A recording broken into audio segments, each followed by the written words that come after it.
Hi, I'm Kubeir. Welcome to my channel. This channel is all about Canadian immigration news, processes, and updates. So it's always a good idea to be a subscriber and also click on the bell, which can give you notifications whenever I upload the new video.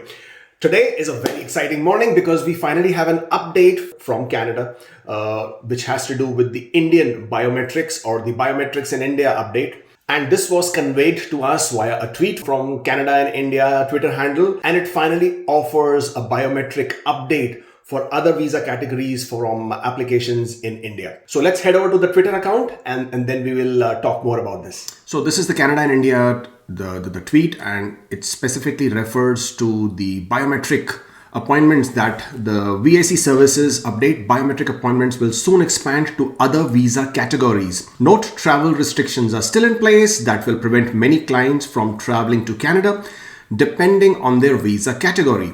Processing study permits remains a priority for us, and that was the part one of the tweet. Part two then talks about a new passport submission web form will be launched next week.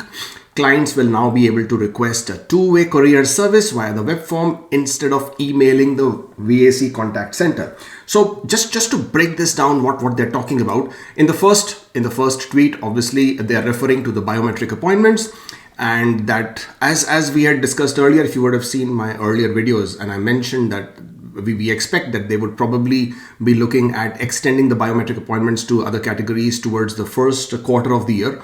Or rather towards the end of the first quarter of the year, and we probably will be somewhere in the month of February. That is what my expectation is before they will actually put this in place.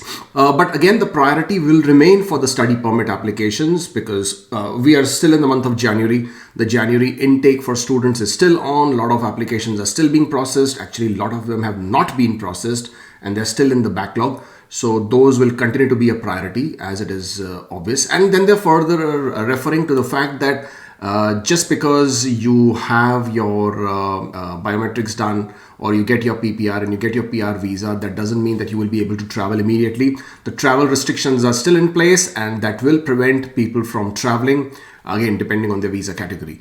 To understand the recent updates, what is applicable to you, you should check out their website where they have posted the recent travel exemptions.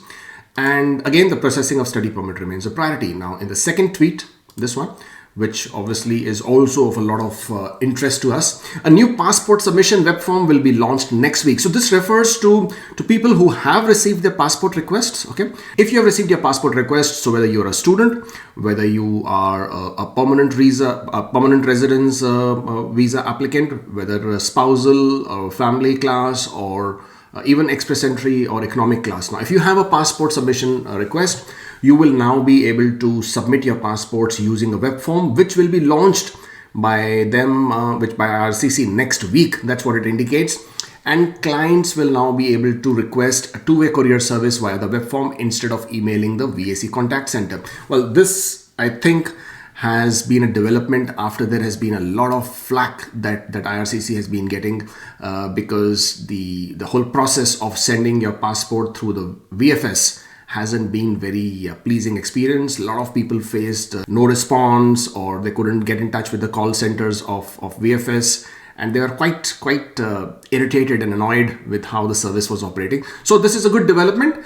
And this is something which we need to keep our eyes on, and I will come back to you with an update as and when the biometrics exact appointment dates and the plan has been released, and then we will know better as to what needs to be done about this. You should follow me. I mean, this is my Twitter account, so feel free to follow me as well. And my Twitter handle is AskKubeir. We do keep updating that Twitter handle with lots of information, updates as and when they happen.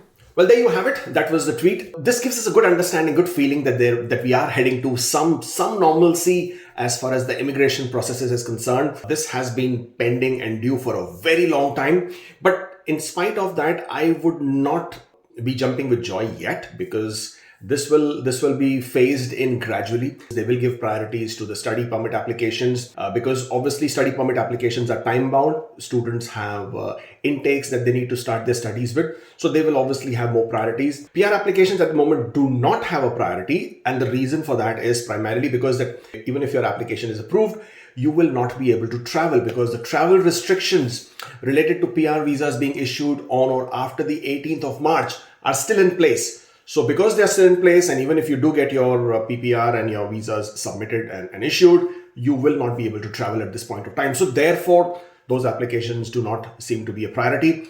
In addition to that, also we saw the tweet about the web form submission for passport requests. I think that's also a very good move. As I mentioned earlier, that there was a lot of problems coming from the whole interaction with VFS and trying to get your passports picked up. So as long as IRCC can handle that, there are a lot of applications where the medicals have expired, right? And VFS doesn't really know how to respond to that. Or there might be other issues as far as the application is concerned, because there are so many applicants who submitted their passports using the two-way courier from VFS, and their passports were returned without being stamped. And one of the reasons were because their medicals had already expired and IRCC wanted them to first redo their medicals. So this information had to be communicated by IRCC. Obviously, VFS had no clue what was happening. So I'm glad IRCC has taken over this process, and they will be the ones who will be coordinating and handling this passport submission. All in all, good news. All in all, a good morning. 15th of January today. That's why I always stay forever hopeful. That's all from me today. And we will come back to you with another update whenever that happens. Therefore, you should subscribe to this channel, click on the bell notification, and follow me on Twitter and Instagram. Until next time, see you later.